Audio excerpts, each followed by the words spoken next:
All right, thanks for tuning in. Basically, okay, so the prescription of hormonal contraceptives to adolescent patients raises a distinct informed consent problem that has not been adequately addressed by current clinical practice.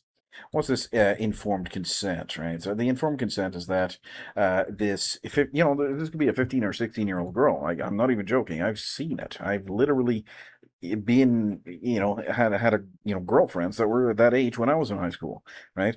I was in grade what I don't even know if I was in grade 10 or what. I don't know what I was grade. I was playing band. I was playing guitar in a band, or playing in bands, and we were having the long hair and the blonde bleach and all that stuff, and the girlfriends were taking these pills, right? We didn't think anything of it because we were able to fornicate, and there was not any kind of baby here. But as I matured and see how precious and valuable these babies are, and what actually is the problem. The problem is that the contraceptive pill causes embryonic death, right? So that was like in 2000 and in the early 2000s, right? In the early 2000s. So that was like 20 some years ago. So my oldest is 17 right now, my oldest living child. So that means, what would I have right now? I mean, I would have had a child who was, in his, early 20s or something like that.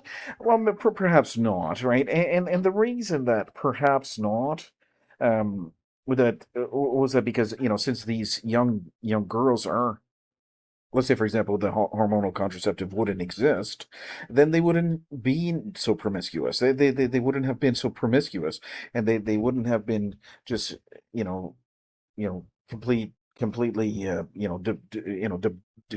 engaging in this debauchery and, you know, consequence-free, intercourse, which is not consequence-free. There's a huge consequence here, and the consequence, they don't pay the price, but the embryo, the healthy baby boy or baby girl, right? The embryo will die as a result of the failed implantation thing, right? And again, that's an inference based on educated, and it's an educated inference. But what do we have here? It's so very difficult to prove. It's so very inconvenient to prove, and all this stuff. Um, but it's not my burden. It's not my burden to prove that. It's their burden to prove that it doesn't. But they have failed, right? They have clearly failed, right? It doesn't matter whose burden it is. The only thing that matters is that this pill causes embryonic death. All right, let's continue. So, current clinical consent practices for hormonal contraceptives are typically built around a definition of pregnancy that begins at implantation rather than fertilization. So, they erroneously believe that all they have to do is lie about when a pregnancy starts, and then since the implantation. Well, anything before that is not a pregnancy. Well, that is it. That is just a lie. That is a lie. This definitional choice, while administratively convenient, is not a settled biological fact. Again, it's not a settled biological fact. It's a lie. It's a lie. You got this thing. It's not a settled biological fact. So what is it? It's an absurd lie. It's a damnable lie, right? And several jurisdictions, courts have explicitly rejected it in favor of a fertilization based standard, right? So, as a result, patients are frequently not informed that one mechanism of action involves alteration of the endometrial lining, which may affect. Fertilized ovum, the fertilized ovum, or the embryo to the embryo's ability to implant, um, which may affect the embryos the fertilized embryo, well, I mean, there's only one. It's a fertilized ovum or the embryo, to die when he or she, I would never say it, right? This is he or she will try to implant, right? So that is a seriously uh, concerning occurrence, right? Well, this is the death of a child. I mean, what I cannot think of anything more serious than that, right? I don't know if you ever seen that. I remember when I was younger, I seen this very very sad case. It was this Bradley German. Um, a young boy. Oh man, the boy was like, I think it was like I think he was 10 or 11 or 12. I don't exactly remember, but I just remember seeing a young boy, dead. It was so terrible. This Bradley German. Another one that comes to mind, of course, David Billabo, one of my classmates there. I remember, when my mother said David Billabo, that was terrible. It's a terrible, terrible thing. But just because you can't see the face of this baby or whatever, it doesn't mean that it's not tragic. It's even more tragic because he didn't even get his chance to, she didn't even get her chance to, to breathe in her first breath, right? That is a seriously tragic thing, right? These people are not they don't appreciate the value here. There's no for them a baby is a not a valuable asset. It's a burden or whatever, but they're just they have their priorities in the wrong place.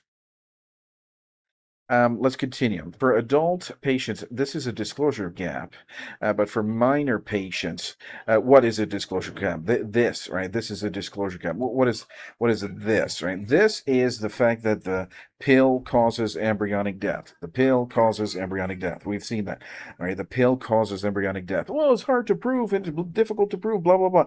Okay, so then prove that it doesn't, right? So then we can infer that since blah blah blah blah blah, it's very very difficult and all this stuff. Well, is that an impossibility, right? Is that an impossibility to prove? It's really not. So this means the pill causes embryonic death. That's what it means. But for minor patients who may have already have limited capacity to weigh long-term and abstract consequences, this gap is more significant because it removes from consideration information that a reasonable person might consider material to the decision. So I hear the argument about the mature minor and all this stuff, but the brain development simply is not there to be able to understand this level of maturity, this level of what? I do believe that a 15-year-old girl, if you can explain it to her, right, you would say, hey, this pill could cause embryonic death, right? If used in a perfect setting, right, it does suppress the ovulation, and that is the main mechanism. But, in the event that and also, not to mention that it will completely cause a natural healthy functioning part of your body, the reproductive system will be rendered completely useless, right? It will complete it doesn't correct a mistake or an illness, right? There's no mistakes or illness. Just a perfectly healthy young lady, right? That will be rendered, will be that system, the bodily system will be debilitated, right? Which is completely against the Hippocratic Oath. But yeah, so this gap, right? This gap to be informed of the mechanism of action about the endometrial lining that will cause the death of the embryo, right? The pill causes embryonic death, right? So can these mature minors truly understand that? Well, I don't think they can. I think they're enticed by sex sells, right? Sex sells. It's a very very observable phenomenon in our civilization, where you put a woman in a car ad, and the car company will sell a whole bunch of cars, right? You put a woman in front of a you know in front of golf clubs, right? The golf clubs are going to sell like candy. Like it's just you put a beautiful woman next, wearing some American Eagle jeans, and it's going to cause a ruckus on the internet because she looks, visually, aesthetically pleasing or whatever. So sex sells. So what is these doctors actually selling? Well, she's selling a golden ticket to be able to fornicate. Let's put it in plain English. She's selling she's pretending, or she's misrepresenting the idea that this is a golden ticket for consequence free. But the consequences are going to be there. First of all, you're going to have a body count and all this stuff, which is not desirable for a man to be able to. It's going to detach you from. You're not going to be able to attach yourself. spiritually, if you will, or psychologically to your husband, if you hopefully you'll be able to settle down and get married after you rode the carousel for a number of years, right? So this thing is not a golden ticket to be able to fornicate, right? It's really not. This is a deception that is very, very, let's be honest, okay? These young, and it's really, really, really clear, right? These the good intentions of the parents maybe are there, and it's the dad that will that will go to work and pay for his own grandchildren's death, right? Literally, like I remember, like the dad of my you know girlfriends at the time that were 15, 16 years old was working, and he was making money to be able to buy these pills, right? And then I would be involved with these young ladies on a personal basis or whatever. And then after that, what happened, right? Has there been an embryonic death, right? Well, it's very inconvenient and difficult to prove, but it is certainly possible that this could happen, right? So what I'm saying is that you see that, right? You can see that this is not, I mean, let's say, for example, the true informed consent, right? You say, hey, the pill could cause embryonic death, right? This is certainly a possibility. And it's, let's say, for example, you put it, in plain English, right? You were to say that, right? The pill could cause embryonic death. It causes early abortion, and this healthy baby boy or baby girl, right, was that was conceived because the mechanism of action is although well documented and very, very clear, that it suppresses ovulation sometimes. It does not suppress ovulation sometimes, and ovulation could occur and fertilization could occur, and there's a baby, right? There's a baby. But then you would say, oh, but then we are lying to you. We're lying to you about the implantation thing, right? We're suggesting that pregnancy starts at implantation, although nowhere in embryology does it state that. It's just a convenient um, a lie to be able to lie to a whole bunch of people, to lie to the general population. They say implantation is the starting of pregnancy. Well, what are you implanting, right? What are you implanting, right? It's such a it's quickly dismissed. This lie is completely dismissed. And the learned Supreme Court judges have already dismissed this, and instead of shaming them for lying, they just kind of say, "Well, it's not true," but they should be shamed for lying, right? They should be they should be penalized for lying. Such an absurd lie. Let's continue. This is not a claim that the medication is ineffective or that its mechanism is scientifically disputed. The mechanism is well documented. The issue is whether patients, particularly adolescent patients, are being given a complete picture sufficient to meet the standard of informed consent, and they are not. They are not. Absolutely. So what is that? It's gross medical negligence causing death. Right, that's what it is. It's gross medical negligence causing death, and that is absolutely what we see here. And that's where we were from the very beginning. About 2 years ago, we started exactly there.